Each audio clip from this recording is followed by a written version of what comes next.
บ่ปอกเปลือกเอาแบบนี้ได้แบบเพิ่นปอกแบบนี้เพิ่นก็สิเอาเนาะนางเนาะแบบนี้คักกว่าแล้วก็แห่นเลย โดยแบบปอกเอาเฮ็ดได้ข่อยจะได้กินน้ำจ้ะเอ้าช่างว่าแท้กินแบบสบายคันปอกนี่จับจนมันเปื้อนนี่แน่นนี่ฉลาดโจรอย่าใช่ล้างอยู่ว่ามือบ่ล้างก็บ่เป็นหยังนะเห็นว่าก็อยู่เฮือนซื่อๆเนาะล่ะน้อยเนาะอยู่เฮือนอยู่ได้นะคือได้โจรนะเราเอากับอ้ายเจ้านี่คืออันหลานน้องแซ่บ่โดยเจ้าฮู้จักสาวแซ่บ่เคยเห็นแต่ในคลิปอันนั้นแหละอ๋อเราเป็นหลานพี่น้องมาเอากับพี่น้องโตโดยเอาอ้ายแล้วน้อยเอาลูกพี่ลูกน้องบ่ล่ะบ่น้องมีแม่2คนเด้ฮะน้องมีแม่2คนเด้เอาคือว่ามีแม่2คนว่าแบบใดล่ะพ่อเดียวแม่ตางแบบว่าพ่อน้องมีเมีย2คนเด้โอ้อ้ายว่าไงว่าพ่อเดียวกันแต่ว่าคือแม่ต่างกันแม่นคือแบบว่าพ่ออ้ายเจ้านี่พ่อเจ้าน่ะคบกับแม่อ้ายเจ้ามาก่อนโดยแล้วเราเลิกกันบ่ได้เลิกแบบว่า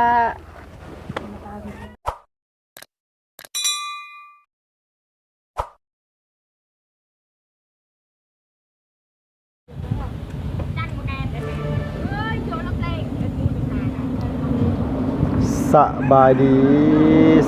พ่อแม่พี่น้องเบิดสุขุสุคนเด้อพี่น้องเด้อระวังในและก็ต่างประเทศเนาะพี่เนาะที่เขามารับมาชมช่องของลุงเฮิม Channel คือเก่าคือเดิมพี่น้องเอ้ยเปิดคลิปมาพบมาพ้อกันมื้อนี้ก็อยู่บ้านสกีพีนเมืองเซโปนแขวงสะวรรณเขตเนาะพี่เนาะข่อยคำลงแรงพอดีว่าสิเข้ามาเยี่ยมมายามทางประตูอาเรียประตู7ปีเฮาเข้ามาแล้วมิดสมอยอยู่พี่น้องเอ้ยได้ยินทางน้องหน้าน้อยว่าเพิ่นไปใส่กระลับหนูบ่ซั่นว่าแต่บ่รู้ว่าเพิ่นสิมาง่ายบ่เนาะพี่เนาะคันเพิ่นมาง่ายก็คือสิได้พบได้พ้อนำเล่าอยู่ดอกพี่ตู้ไว้มื้อนี้ก็ลุงโอ้ยซื้อมะม่วงสุกมาฝากประตูแล้ววาสนาบุญปากบ่มีสำบ่จักประตูมื้อนี้พี่น้องเอ้ยเราบ่อยู่บ่ซั่นว่าเนาะโตผู้เฒ่ากับมะม่วงสุกนี่กินกับข้าวแซ่บแท้ๆเด้พี่น้องเอ้ยเนาะเอ้าพี่น้องเอ้ยจังได๋ก็ลุงเนาะพี่เนาะขึ้นมาเลยรอบนี้ก็ว่าสิมาสั่งไม้สั่งตอกให้ทางน้องคำทางน้องเพิ่นสิหารถแท็กเตอร์เนาะพี่เนาะมาปรับหน้าดินเฮือนซ่านบ้านซองของน้องเพิ่นลุงก็บอกน้องเพิ่นไปแล้วว่าสวกแรงๆว่าสิเข้าไปหาว่าสิเข้าไปย้ายสิ่งของหรือว่าย้ายอันว่าที่อยู่ที่นอนหรือว่าย้ายตูบให้น้องเพิ่นนั่นแหละพี่น้องเอ้ยแต่ว่ายังบ่ทันได้เข้าไปยันแต่มันค่ำก่อนนั่นแหละอยู่พี่เนาะพี่เนาะเอ้าจังได๋ก็เป็นมื้ออื่นพุ่นแหละเนาะพี่เนาะคันว่าบ่ทันกับมื้ออื่นสิตื่นแต่เช้าสิเข้าไปแต่เช้าซอยน้องเพิ่นย้ายเครื่องย้ายของไปฝากไว้ทางเฮือนอ้ายเพิ่นเนาะพี่เนาะเพราะว่าทั้งนี้ทั้งนั้นก็ลุงก็มาปรับที่ปรับทางให้น้องเพิ่นแล้วก็สิโทรไปหาอ้ายเพิ่นอยู่มื้อแลงเนาะพี่เนาะเพราะว่าทางอ้ายสร้างเพิ่นอยากเว้าเรื่องราคากับลุงแล้วพี่น้องเนาะลุงก็จักสิว่าใดเพราะว่าทั้งอ้ายแล้วก็น่าเห็นอกเห็นใจอ้ายสร้างแล้วคือกันเพราะว่าคือไม้ตอกขอกตานี่มันต้องสั่งมาแล้วก็มาปะไว้เฮือนเล่าคือยกตัวอย่างว่าสั่งมาแล้วมาปะไว้ซะคือเฮือนยังน้องน้าน้อยนี่เนาะพี่เนาะแล้วก็เราต้องกบต้องเล้าต้องเฮ็ดให้มันงามมาแหละแล้วเราต้องเอารถไถแล้วนี่แก้เข้าไปบ้านห้วยเยืองอีกไปกลับเนาะพี่เนาะแบบกลับไปกลับมาหลายเที่ยวแล้วก็ไฟฟ้าบ่มีการเฮ็ดเรือนในซ่ามันก็ยากขึ้นเครื่องตัดเครื่องอันนี้มันก็บ่ทันสมัยแล้วมันก็เสร็จช้าขึ้นอีกนะพี่น้องแต่ทางอ้ายแล้วว่าขอสัก1,000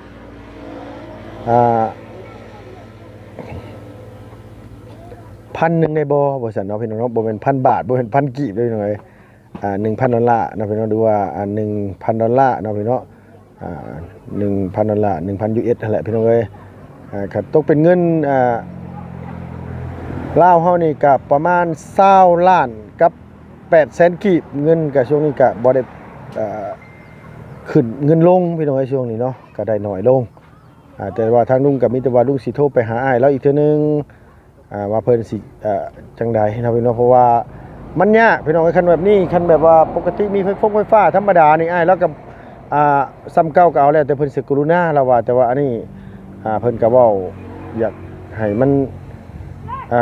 จังใดนะพี่น้องเนาะถ้าอ้ายเราพ่อจ้างซำใดก็จังคุยกับเพิ่นอีกทีนึงว่าเพิ่นสิเฮ็ดได้เพราะว่ามันก็น่าเห็นใจเพิ่นสำหรับลุงๆว่าสมมาพาควรเพราะว่าเฮาต้องให้เราแก่จากเฮือนเราไปเฮือนเสาค่ำแล้วก็เรากบเราเดาอยู่เฮือนเราอีกเนาะพี่เนาะมีแต่ว่าถ้าติดตามเบิ่งพี่น้องเอ้ยไปพี่น้องเอ้ยโอ้ทางน้องๆเพิ่น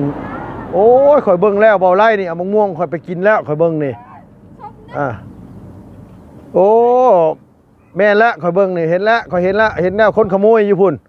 โอ้ยฮู้อยู่ว่ามันสมเอาไปกินนะพี่น้องไปพี่น้องเอ้ยโดยไปพี่น้องเอ้ยโอ้ยว่าสิซื้อมะม่วงสุกมาผากประตูอาเลียไปเสกกะรับหนูบ่ซั่นโอ้พี่น้องเอ้ยบุญปากบ่มีแล้วประตูอาเลียนี่สงสัยสิเซ็ตไอ้หลาน้อยละเบิ่งนี่อันไหนก็ตัวว่าหยังก็ไล่กินมะม่วงบ่ไล่มะม่วงบ่แม่นมะม่วงบ่ได้มะม่วงลุงคือกันแหละนั่นก็ได้เบาลูกโอ้เนาะลิ้นติดพันได้ช่วงนี้ได้โอ้แซ่บบ่ได้แซ่บสบายดีเด้อโดยสบายดีนั่งตัวใส่ชุดนี่ตัวคืองามแท้ล่ะมันอยู่เฮือนฮะบ่อยู่เฮือนก็งามเลยแต่งามไม่ลีมื้อนี้แบบว่าลุงลงรถมาก็ฮู้เลยว่ามื้อนี้น่ารักพี่น้องเอ้าสิบ่มีของฝากของต้อนแม่เนาะบ่ได้เนาะย่องปานนี้เนาะขอย่องอีกสิก็เจ้าฮู้ว่าผิดเพิ่นอีกได้ผิดอีกบ่ผิดได้ย่องน้องว่างามก็ผิดคันว่าขี้ร้ายก็ผิดอีกอยู่ใกล้ๆนั่นนี่สิบ่ผิดบ่ลุงย่องกันในฐานะลูกหลานเขาก็ว่าผิดนะลุงเนาะโดยเขาย่องแบบน้องแบบนุ่งพี่น้องเอ้ยเอาเว้าอีหลีพาตัวนี้นะกินนะโอ้เอาเลยน้ำข่อยบัดนี้บ่เอาได้สมน้องเพิ่นว่าน้องลูล่าบ่อยู่บ่ซะเอาแบ่งไว้ให้น้องลูล่าหน่อยเด้อโอ้ลูล่าเอ้ยอยู่เฮือนโดยบ่กินเลยนี่จะกินตัวนั้นอีกอย่ากินตัวอะไรต้องกินตัวหวานนะตัวหวานเอาเฮ็ดเองตัวโดยเพ่นกินไหมนางความแม่ตางมาน้องป่ะคุณโดมพอตู้บ่อยู่ซะบ่เฮ้ยน่ะบ่อยู่ไปใช้ล่ะไปต่อกลับแล้วกลับไปเมื่อกี้นี่ไปต่อกลับโดยไปต่อกลับไปใส่กลับบ้านน้องเห็นบ่บ้านเพิ่นปอกมะม่วงเห็นบ่เอาจะคือบ่ปอกเปลือกเอาแบบนี้ได้แบบเพิ่นปอกแบบนี้เพิ่นก็สิเอาเนาะนางเนาะแบบนี้คักกว่าแล้วก็แห่นเลยโดยแบบปอกเอาเฮ็ดได้ข่อยจะได้กินน้ำเอ้าสั่งว่าแท้กินแบบสบายคันปอกนี่จับจนมันเปื้อนนี่แน่นนี่ฉลาดโจรเนี่ยใช่ล้างอยู่ว่ามือบ่ล้างก็บ่เป็นหยังนะเห็นว่าก็อยู่เฮือนซื่อๆเนาะล่ะน้อยเนาะอยู่เฮือนอยู่ได้นะคือได้โจรนะเบิดบ่ลูกอันใดไปทางไหนแบบโอ้เฮาไปสิถามตัวอยู่เมื่อกี้นี่เฮาไปเข้าห้องน้ำเฮาเห็นทางน้องไผ่เจ้าตำหมักเพชรตำข้าวคั่วสิมีงานแต่งบ่เฮ้ยงานแต่งไผล่ะงานแต่งอ้ายอยู่เฮือนนางพุ่นอยู่ในเฮือนบ่ได้จัดบ่อยู่นี่บ่อ๋ออยู่พุ่นก็บ่ได้จัดแบบไปจัดอยู่พุ่นเลยแบบว่าจัดอยู่บ้านเจ้าสาวแม่นน้องวายไปอยู่พี่ก่อนเด้โดยเอาว่าง่ายๆก็คือพี่น้องตัวสิแต่งงานโอ้ยและเพิ่นมาให้ทางน้องไผ่เจ้าตำข้าวคั่วตำหมักเพชรให้โดยทางพุ่นเขาตำอยู่พี่ก็ตำคือกันโดยมื้อนี้บ่ได้ไปไสมื้อนี้บ่เมื่อวานนี้คนเสียเด้มื้อนี้เขาเอาไปพังมื้อนี้ไปส่งสการโดยอันนั้นน่ะเด้พ่อตู้ไม่ยังก็ผู้เฒ่าอันนั้นน่ะเด้ตัวเบาดีไปทายแล้วตอนนั้นน่ะเด้เราบวมน่ะเด้ตีนบวมมือบวมเด้ติดกับเพื่อนน้องน้ำบอลี่ทายประตูคนไหนเลยพี่น้องไอ้บ่ายที่นี่บอลี่ทายเคยทายเนาะโดย2-3เทื่อตัวน้องเป็นลามให้โดยแซ่บบ่เพิ่นหวานบ่แซ่บก็ว่าแซ่บเลยพุ่นทั้งพุ่นบุญปากบ่มีพอบ่อยู่พี่น้องเอ้ยพอจะไปใส่กระลับบ่ล่ะเด้อให้น้องเพิ่นได้ฮะโหบ่ได้เด้ข่อยไว้ให้น้องนูลาอยู่ฮะว่าเอาให้เขาเจ้าข่อยก็มีอีกถุงนึงว่าจังว่าแท้ อีหลานูล่าอยู่ไสล่ะพูดพี่น้องเอ้ยไปตำข้าวคั่วอยู่นี่พูเพิ่นบ่อยากฮะแม่นูล่าตำพูยืนอยู่พุ่นนี่ลิใหญ่มากข่อยเชื่อเลยว่านูล่าสีน่ารักกว่าไอ้ บ่แม่นแต่ลุงว้าวคนอื่นเขาก็ว้าวได้ลุงเอ้ย แม่นบ่ โตบ่แม่นแต่ลุง เอ ว้าว อบ่เฒ่าซำนี้น่ะยัง บ่ บ่ไล่บ่แบบนี้บ่ไล่แบบเบาๆใส่ข่อยเลยน่ะเจ้าน่ะ บ่แม่นบ่เท่าแต่คนอื่นตั้งแต่แล้วเขาก็ว่าลาวน้องก็น้อง อ๋อกลัวเนาะ โดย ว่าง่ายๆแบบโค้งหน้าแล้วก็แบบว่าโค้งหน้าเพิ่นพี่น้องเอ้ยแบบอันนี้น่ะโอ้ย จะเอากินม่วง บ่อายก็เฮ้ย โอ้บ่อายเด้ของกินของอยากสิอายเฮ็ดหยังเนาะเฮ้ย โดน เป็นบ้าอะไรอายมันก็บ่แม่นคนกินเลยเฮ้ย กินมะม่วงเด้อหน่อย FC บ่เอิ้นอีก เออกินจนว่าเบิดหน่วยหนึงแหละจังมาเอิ้น ยานบ่อิ่มเสียเตะจาน มื้อนี้เนี่ยไปส่งสการบ่นาง โดย อ๋อเมื่อวานนี่เพิ่นเสีย โดยแม่นเพิ่นเสียประมาณ 3-4 โมง เล็กๆนี่แหละ ประมาณ3 โมง มื้อนี้ก็ไปส่งสการบ้องอย่าบอกได้ว่าไปส่งทางแม่นบ่ โอ้นี่ติดกับทางนี่เด้ติดกับโรงงานมันต้นนี่เด้ นี่บางควร บนครัวเลยล่ะ ครัวบ้านน้อง ก่อนสิมาฮอดบ้านตัวนะ แม่ อ๋อภาษาบ้านตัวอยู่หั่นบ่ แม่น ก็นึกว่าคือภาษาบ้านอันว่าที่ว่าบ้านอีหยังว่าพี่ตรงเลยอ่ะ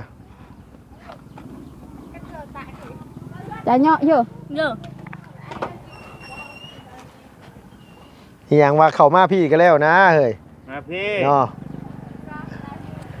เบิดจะบ่เงินขายที่นะ สาวเพ่นขายทีนะอันนี้นะ เอ้าขายที่ให้น้องน้ำเด้ ต้องเฮงกันนะ แม่น อ๋อขายทีเฮือนน้องน้ำน่ะบ่ แม่น อืม มายืมนะยืมแจกข้าวห้องฮะอะไรก็เอาละ ว่าแต่เอาให้ ว่าแต่เอาให้ยืม ช่วงนี้ช็อตได้เนาะว่าไรเนาะ แม่งช่วง เอออีหยังก็ได้ยินคุยกับบ่บุญเมื่อกี้หยังประแดกอีหยังกระตุบว่า อันนั้นประแดกไปว่าคันเวลาปลูกมันนี่เด้บ่กินประแดกคือคนตายนี่ก็บ่ปลูกมันจะได้มันเน่าบ้านเฮาสิลกมาแล้วมันเน่า เกี่ยว เอามันเกี่ยวได้ ทุกคนไม่ได้ไปกันเวลา เนาะเพิ่นเนาะ บ้านเพิ่นถือแบบว่าเพิ่นถือจังซี่เด้ ดู เวลาไปส่ง มีคนตายปลูกมันเฮ็ดเบี้ยกันยัง คือไปส่งสการ แบบว่าเวลาเขาไปส่งตะการแล้วบ่ให้ปลูกมันหั่นนะแบบมันสิหนาวมัน เวลาคนมันก็ตายจนมันก็เน่ามาต้นก็คือกัน บ้านคอยวัดคันฝนตกเนี่ยน้ำขังคู่มันเนี่ยแม่นเน่า มาอีหลีเฮาเป็นเนาะ เออ เขาบ่ให้ไปเวลาไปส่งสการ ไปส่งสการนี่คือมือเฉพาะมือส่งมันบ่นาง แม่น เอาสมมุติว่าเฮาบ่ได้ไปกับ คือว่า ป มื้ ลู อก นี้ มัน ค ปลู น ก ตายชื่อว่าตายแล้วเขาพังมื้ออื่นก็คันฮู้ว่าเขาตายเด็กก็บ่ต้องไปเลย คันพี่น้องเองให้ติ๊ก3 มื้อเขาบ่ให้ไป เอาสมมุติว่าเฮือนเครือญาติเฮาสิเนาะ โดย อ๋อบ่ไรคันแบบคนลาวลุมเฮานี่แบบนั้นอดได้เหยเนาะคือบ้านหน้านี่สมมุติว่าไปส่งสการตอนนี้เนาะประมาณว่าแต่มาแต่ส่งสการน่ะเมื่อกับไปคือเก่าเนาะบ่ไรเนาะ บ่แล้ เขา วนี่ บางคนก็ปลูกมันอยู่นี่ฮอดโมงชงสการก็ขี่รถเมื่อไปชงสการกลับมาปลูกต่อ เด้อ อันนี้คันชื่อว่าคนเวลาคนตายเนาะเฮ็ดเวียกนี่ก็บ่ได้เนาะ โอ้ ปลูกมันก็บ่เฮ็ดบ่ได้เด้ โดยอันนี้เพิ่นถือมาแต่ปู่แต่ย่าเลยแม่นบ่ล่ะ แม่นแต่มันต้นนี่มันเป็นน้ำหักกะแบบเป็นน้ำบางคนว่าสิไปปลูกดู โอ้ แต่ชนลายมันเน่าพี่เนาะ สมมุติว่าคือมีคนตาย โดย คือบ่ให้ปลูกมันต้น โดย บ่ให้กินปลาร้า แม่นเฮ็ดเวียกก็เฮ็ดบ่ได้แหละเวลาคนตาย ปลูกกินปลาแดกก็บ่ได้ ปลาแดกนั่นคันเวลาปลูกมันน่ะกินบ่ได้ ไอ้ คือว่าน้องสิไปซื้อคือว่าลุงซื้อตั้มแบบว่ามาให้ชุมน้องกินแบบว่าพอดีชุมน้องไปปลูกมันแล้วลุงซื้อนั่นสิตั้มหยังก็ตั้มกุ้งตั้มตีนกินบ่ได้เลย อดได้ติ อดบ่กิน พูดแล้ววันนี้ บ่ว่าเฮ้ย พูดแล้ววันนี้ ตัวรองมันบ่ได้เกี่ยวกันมันบ่ได้เกี่ยวข้องกัน เกี่ยว เล แล้ว ย มันเน่า ฮะ ปลาแดกมันเน่ามันต้นมันก็เน่าเอาไปรีได้ลุง คุมเสื้อนี่เอามาแต่ใส่วะ จักได้พอน้อง สลายมีไปส่งสการแล้วก็บ่ให้ปลูกอีก พอน้องเวลาไปปลูกมันนี่คันกินเพิ่นห้ามหมดเหือนบ่ให้กินปลาแด เพิ่น ก ให้ โอ้ย บ้าน ค่ะ เขา บ่ให้ ปลู กิน กมัน มันปลูกแล้วก่อนจะกิน แก้ว รว แปลกไปแล้ว บ่ละ อีหลีเลยบ้านนายตำเจียวปลาแดกไปหน้ำไม้ต้มเนาะบ่ได้ดอก โอ้ย บ่กิน สมมุติว่าสมมุติว่ามื้อตอนนั้นนี่สมมุติว่าเฮาไปปลูกมันเนาะไปปลูกมันแล้วบัดทีนี้สมมุติว่าจังหวะที่แบบลุงมาไปเยี่ยมโตไปเล่นน้ำโตเนาะ โดย ถึงว่าลุงสิชื่อตำตีนตำอิหยังก็ตำแต่ที่แบบเนื้อแซ่บๆน่ะ บ่กินเลยลูกเอ้ย คักข่อยแล้วเนี่ย กินตอนนี้มันเม็ดเลยมัน ตาน้อยเอาว่าจบเรื่องนั้นก่อนจบเรื่องปลูกมันก่อน โดย ลุงเห็นใบมะขามอ่อนเฮือนโตกินบ่ให้ต้มอึ่งว่าอีหลีว่าถือกัน เอาบ่กินบ่อยากกิน โอ้ตัวอย่าว่าซี่นะเฮ้ยอย่าว่าซี่นะตัวต้องลองมาเฮ้ยคนเฮาเกิดมาชาติเดียว ยังบ่ได้กินยังบ่ทันกินแต่ว่าสมมุติว่าลุงเฮ็ดตัวกินบ่ จักแล้วคันแชบเฮ็ดกินละคันมันบ่ขามันบ่อยากกิน อ้าวเนาะบ่ได้เนาะ ลองบ่ ลอง ต้องลองเนาะ โดยต้องลอง มันต้อง ยัง ลอ บ่ ง ได้กิน กิโลแพงกว่าฮอตชีส บ่ฮู้กันยังบ่ทันได้กินเลยว่ารู้สึกว่าเห็นแล้วบ่อยากกินบ่ฮู้แล้วหดใส่หดหม้อแล้วบ่ฮู้ คือสมมุติว่าตัวกินกบบ่ บ่กิน เครียด บ่กิน เครียดน้อย บ่กิน โอ้เล่เออ แล้วว่าน้องบ่ค่อยมักนี่บ่ค่อยมักกินแล้วบ่อยากกิน ปลาบ่กินเฮาแปลกอยู่กับปลาบ่กินนี่เฮาก็บ่ว่าหยังบ่ปานใดพี่น้องเอ้ย งูกิน แต่ บ่ ว่า ยังก็ งู บ่กินหู เอียน บ่กิน เอ้าแล้วตัวเป็นนี่ตัวสิไปอยู่น้ำไผตัวสิอยู่ได้เนาะสมมุติว่าตัวมีผัวเอาสมมุติว่าผัวหามาให้ตัวกินตัวบ่กินมันสิบ่คามั่งบ่ล่ะ อยู่เพิ่นพัวกินแล้วสิว่าไปเฮ็ดเวียกหนักแล้วบ่มีอาหารข้ามั่ง เจ้าก็บายเกลือ เนาะ เป็นแล้วฮอดเนี่ยแบบว่าอยู่เพิ่นพัวนี่กินก็ได้ไปสิ เอา อนาคตข้างหน้าบ่แน่นอน บ่แน่นอนเนาะ โดย แต่ว่าบ่ได้ปฏิเสธมันบ่น้องสมมุติว่าลุงเฮ็ดแหละตัวสมมุติว่าย่อมาเฮ้ยมันเป็นแต่กิน มันเฮ้ยเป็นแต่กิน บ่ปฏิเสธ บ่ปฏิเสธเนาะ โดย ลองเบิ่งเนาะ ลอง เพิ่นตัวบ่เคยกินบ่เพิ่นตัวเคยกินเนาะ น้องบ่เคย โอ้ยแซ่บสุดเลยอาหารที่เฮามักนี่คือต้มอึ่งเลยเฮา โดย อืม ลองต้องลอง แท้เว้ยอีหลีบ่ไล่ก็ว่าบ่ไล่แหละเพิ่นว่าเพิ่นบ่อยากเพิ่นว่าชื่อหยังบ่ชื่ออึ่งว่าซั่นว่าจมสุดท้ายแล้วออกอำหลังหมู่มื้อนั่นน่ะแต่คือเอียนงูอย่างซี่ลุงก็บ่กิน โดย เอียนงู หมูเต็กบ่กินเลยอีหยัง กระปูเฮาก็บ่กิน กระปูกิน ตะกี้เฮาก็กินแต่เฮาปล่อยแล้วเฮาก็เลยบ่ได้กิน โดย ปล่อยงูปล่อยกระปูปลาบางชนิดที่เฮาปล่อยก็บ่ได้กิน กระปูทะเล ไม่ไป ดูฮอตกาบมันไป เอากระปูทะเลค่อยกินอยู่กระปูทะเลค่อยกินข้ากระปูหน้านี่แต่ว่ามันหลีกเลี่ยงบ่ได้เพราะว่าบางเทื่อน่ะคือเขาเจ้าเฮาไปสั่งสมตำเนาะ โดย เพิ่นน่ะเอาปลาแดกกระปูใส่เฮาก็ซ้ำกินกระปูคือเก่า ปูดอง แม่น มันหลีกเลี่ยงบ่ได้ตัวนั้นน่ะ แม่ พอปล่อยแหละก็เฮาบ่ได้เจตนาแหละเพิ่นใส่มาเฮาก็กินเฮาก็กินส่วนประกอบมันซื่อหรอกแต่ว่าบ่ได้กินโตมันหั่นนะมื้อนี้ได้พากันไปสงสการเนาะมื้อนี้เนาะ แม่ อ๋อ ชีวิตน้องว่าบ่กินอยู่เฮือนเนี่ยบัดอยู่เฮือนพวกไผสิฮู้ชีวิตมันบ่มีแน่นอนมันกินแล้วเนาะอนาคตข้างหน้าไผสิฮู้แต่ตอนนี้น่ะบ่กิน เอาถามอีหลีตอนนี้มีคนมักแล้วบ่เคยมีคนมักแล้วบ่ว่ามีอยู่บ่ มี ปกติคือยิ้มกว้างแต่ว่าคันบ่มีคนมักน่ะคันบ่มีคนมักนี่มันบ่ยิ้มปานใดนะเนาะบ่ไรเนาะ น้อง อันนี้แบบ น้องมักยิ้มเด้อเฮ็ดจังได๋ บ่น้ำยิ้มอยู่มันก็ยิ้มบริสุทธิ์ปานนี้เลยเพราะเขาถามเรื่องความรักนี่ ก็กินบางม่วงลายจึงยิ้ม ว่าเพิ่นสิว้าว จมเลยใส่ลูกตอนวุ่นนั่นเด้คนอยู่ทาแป้งยังบ่มีได้ยินจมกับน้อง โอ้ นั่น ยตัวไป5 วิ 10 วิบ่สั่งสิไป10พอเวลาทาแป้งแต่เฮาไปเบิดมื้อเบิดเว้นก็ยังบ่มีไผมาทาแป้งเฮาจักบาทบ่ตัวสิว้าวอีหลีแท้เลยเฮ้ยเฮาไปมื้อนั้นกับหรือว่าเฮาเฒ่าแล้วบ่จักบุนี่ บ่มันบ่ติดอกลุงเลย ติเสือเฮาโลด ตินำบ่ไรเนาะเจ้าว่าบ่ติบอกข่อยว่าติเขาเนาะซุมเฮาเป็นผู้บ่าวเฒ่าได้ไปมักผู้สาวสาวน้อยเขาก็ติบ่เบิ่งสังขารตัวเองเลย มันบ่ติได้ลุงเอ้ยฉันแบบว่าบุญแบบว่าเฮาเป็นคู่กันเดมมาใส่แน่นจ้องหน้าใส่แน่นจ้องหน้าไปอยู่น้องนี่น้องบ่ติว่าสิเป็นผู้เฒ่าบ่วัยรุ่นบ่น้องบ่ติถ้ามันเป็นคู่กันแล้วได้ก็ได้ นี่แหละก็ได้ โอ้ย ถ้าสมมุติว่าโอ้ยบ่เชื่อนะคอยลุงมาติแน่ๆแหละเนาะบ่ไรเนาะ เอ้ยกับมิตรกัน ประตูปิดแก็บช้ำประตูปิดแก็บ โดยได้แล้วคันเนื้อเป็นคู่กันหักแพงกันได้ เด้อ โดยคันอยู่ บ่ชุดเจ้าอย่าว่าจังซั่นบ่ลอย1มาเนาะพระพุทธองค์เพิ่นก็บอกไว้เลยว่า1เนาะที่สติบ่มักนี่1คือสูงอายุ ผู้เฒ่าสิมักเด็กน้อยหรือว่าแต่ก็สองนี่คือเฮาเลี้ยงดูเขาบ่ได้น่ะมียิ่งเนี่ยคือเขามักคนรุ่นเดียวกันถือว่าสิบ่รุ่นเดียวกันก็บ่ห่างกันหลายหรือว่าสมมุติว่าลุงเนาะอายุ40แต่ลุงให้ลุงจีบผู้สาวสักหน่อย15 16ลุงบ่กล้าได้หรอไอ้ลีเอาขนาดอันนั้นประตูปืนเก็บเรายังได้เมีย16ปีดิลูกอันนั้นน่ะคือแบบเฮาก็บ่ฮู้นะเพิ่นอาจสิบ่ได้ประเมินตัวเองเพิ่นอาจสิบ่ได้คิดว่าลุงเชื่อเลยว่าคบกันไปกับคนที่เขาอยู่นำนี่คนที่เป็นแม่ยิ่งนี่รับรองว่านอกใจแน่ๆนั่นล่ะไปดีกันเด้อลุงเด้อบ่ฮู้ละต่างคนลาวแต่ละเทิงนี่บ่ได้ลุงเอ้ยคันเอาผัวนี่บ่ได้นอกใจเด้มีแต่สิหาเฮ็ดหากินฮู้ละคนลาวแต่ละเทิงนุ่มเพิ่นนอกคันสิมาสร้างความสร้างครัวแล้วคันสร้างครัวครอบครัวแล้วบ่ได้ไปไสขนาดสิไปเที่ยวยังบ่มีเวลาเลยเพราะว่าอายุมันห่างกันหลายแต่ลุงก็แบบว่าแบบว่าลุงมานะแบบว่าหรือว่าเฮาเข้าใจเลยสมมุติว่าเฮาอายุหลายนี่ให้ใช้ลุงแบบไปเล่นชาวสำน้อยอย่างซี่นี่คันลุงบ่มีแฟนนะหรือว่าบ่มีเมียบ่มีครอบครัวนี่เฮาเลือกบ่เล่นเลยคนอายุน้อยหรือว่าคันสิคบก็ต้องคบกันห่างกันประมาณสักรัก20ขึ้นจังซี่นั่นล่ะคันแบบว่ามันรัก10ปลายขึ้นนี่เฮาบ่คบเลยเพราะว่าเฮาฮู้ว่าคบกันไปในอนาคตภายภาคหน้าไปเฮาต้องเป็นทุกข์แน่ๆเลยเพราะเป็นทุกข์เพราะหยังฮู้บ่เพราะว่าเขาสิหนีไปนำผู้บ่าวแล้วเฮาต้องเป็นทุกข์แน่ๆล่ะ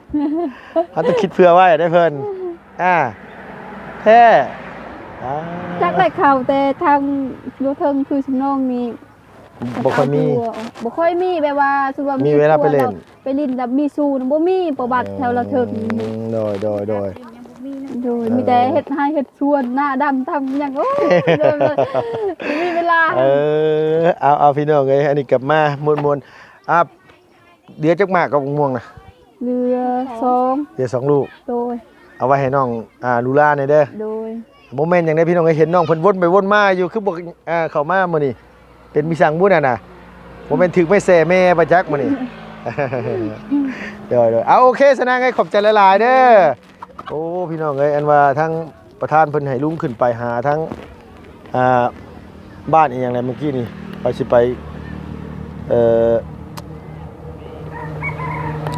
บ้านน้องหลานของน้องแซ่เพิ่นสิงานแต่งเราเอาอ้ายน้องแม่นบ่โดยที่ว่าสิมีงานแต่งน่ะบ่โดยที่ว่าตำอันอีนางนี่ตำเมื่อกี้โป๊ะๆน่ะสิงานแต่งของแม่แต่เขาจัดอยู่พุ่นแล้วส่วนเขาบ่ได้จัดอยู่พี่เขาจัดแต่เฮือนน้องวายน้องคนนั้นอันเราเอากับอ้ายเจ้านี่คืออันหลานน้องแซ่บ่โดยเจ้าฮู้จักสาวแซ่บ่เคยเห็นแต่ในคลิปแค่นั้นแหละเราเป็นหลานพี่น้องมาเอากับพี่น้องโตโดยเอาอ้ายละน้อยเอาลูกพี่ลูกน้องมาล่ะบ่น้องมีแม่2คนเด้ฮะน้องมีแม่2คนเด้เอาคือว่ามีแม่2คนว่าแบบใดล่ะพ่อเดียวแม่ตาง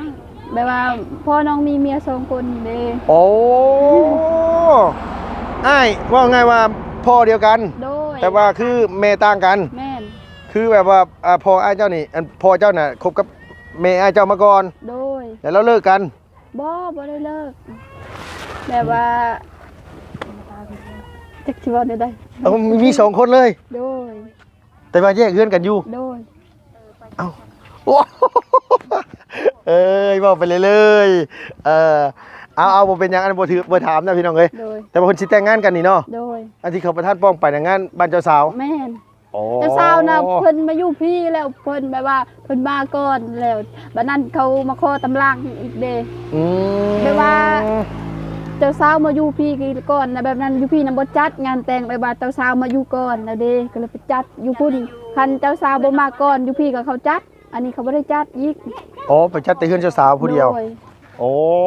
มันเป็นฮีตเป็นบ่นางโดยโดยเอาพี่น้องเอ้ยอันนี้ก็คืองานแต่งของพี่น้องของอันว่าน้องหลาน้อยพี่น้องเอ้ยโอเคสละเอ้ยให้น้องนูล่าสบายดีเด้อสนังเด้อโดยสบายดีคุณทางกันว่าอันนี้บางม่วงยังมีอยู่ในหันอยู่ในรถฮะเดี๋ยวไปหามึงก่อนนะเพียงเด้อบางม่วงทุกพี่น้องเอ้ยเนาะมามื้อนี้ก็พอดีว่าลุงว่าสิเข้าหาทางประตูปืนแก๊ปพี่น้องเอ้ย เดี๋ยวเราบ่อยู่บ่ซั่นว่าเราไปใส่กระลับหนูเนาะพี่เนาะจังได๋ลุงก็ต้องกราบขอบคุณขอบใจพี่น้องหลายๆอยู่ดีมีแห้งอย่าเจ็บอย่าจนร่ำรวยพี่น้องเอ้ยสุขภาพทำไมแข็งแรงอายุมันขวัญยืนเด้อพี่น้องเด้อไปแล้วพี่น้องบ๊ายบายสวัสดี